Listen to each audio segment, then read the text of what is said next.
আসসালামু আলাইকুম আপনাদের জন্য নিয়ে আসলাম করলা দিয়ে মুসুর ডালের রান্নার রেসিপি। করলা দিয়ে মুসুর ডাল দিয়ে রান্না করলে খেতে অনেক টেস্টি হয়, অন্যরকম লাগে। আমি একটা পাইকিনে পেঁয়াজ কুচি, রসুন কুচি, কাঁচামরিচগুলা তেল দিয়ে দিলাম।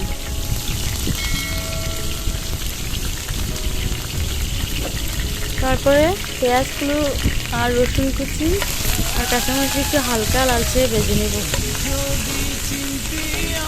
আমি করলাগুলো গোল গোল করে কেটে মুসুর ডাল দিয়ে একসাথে ধুয়ে নিয়েছি। পেঁয়াজ কুচি লালচে হয়ে গেলে এগুলো দিয়ে দেব।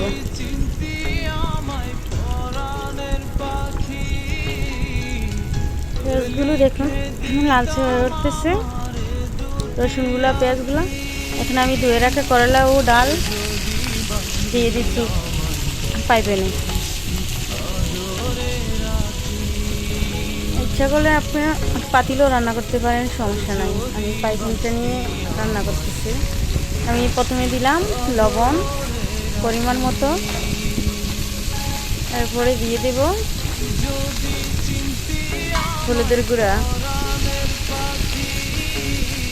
গুঁড়ো দিয়ে ভালোভাবে মিশিয়ে নেব। নেড়ে ছেড়ে ভালোভাবে মিশাবো।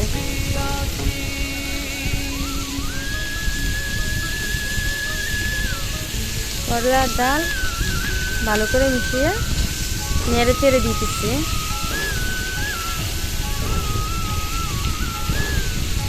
এভাবে করলা দিয়ে মুসুর ডাল রান্না করলে খেতে অনেক টেস্টি হয়, গরম ভাতের সাথে অনেক ভালো হয়।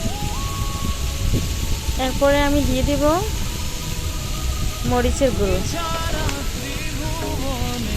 গুঁড়ো দিয়ে ভালোভাবে নাড়তেছি। এভাবে নেড়ে চেড়ে দিবেন।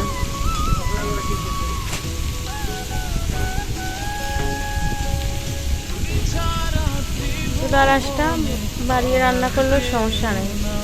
ওই নেড়ে চেড়ে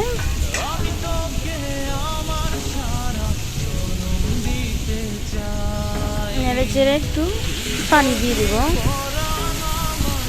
গরম পানি করে নিয়েছিলাম, গরম পানি রান্নাতে দিলে ভালো হয়। হালকা অল্প গরম পানি দিয়ে নেড়ে চেড়ে দিচ্ছি যাতে কষিয়ে নেব।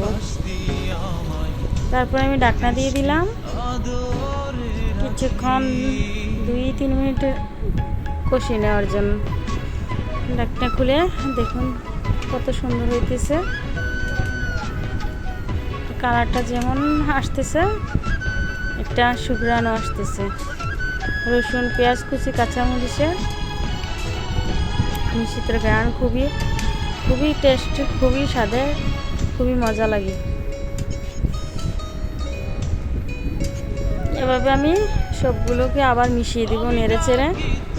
হালকা ঝোল হয়েছে, এভাবে নেড়ে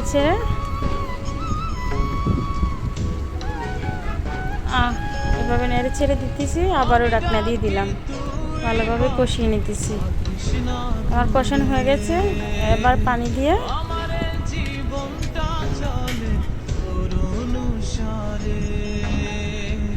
দিয়ে নেড়ে চেড়ে ডালটা সিদ্ধ হয়ে যাওয়া পর্যন্ত অপেক্ষা করব। আবারও আমি ঢাকনা দিয়ে কিছুক্ষণ রান্না করব। এখন বলক আসতেছে, অলরেডি ডালটা সিদ্ধ হয়ে যাচ্ছে, করলাও সাথে সিদ্ধ হয়ে যাচ্ছে। আমি আবারও নেড়ে চেড়ে দিতেছি। এভাবে নেড়ে চেড়ে সবগুলোকে মিশাবো।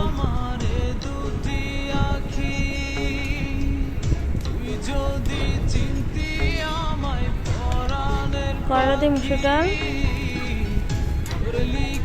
রান্না করলে এভাবে দেখবেন খুবই টেস্ট, গরম ভাতের সাথে ভালো লাগবে।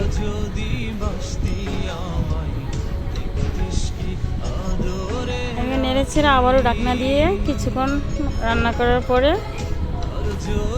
হয়ে যাবে করলা দিয়ে মুসুর ডালের রান্নার রেসিপি।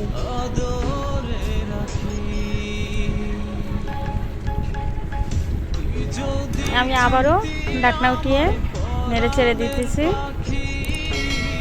দেখুন ডালটা সিদ্ধ হয়ে গেছে, করলাটার মধ্যে সিদ্ধ হয়ে গেছে।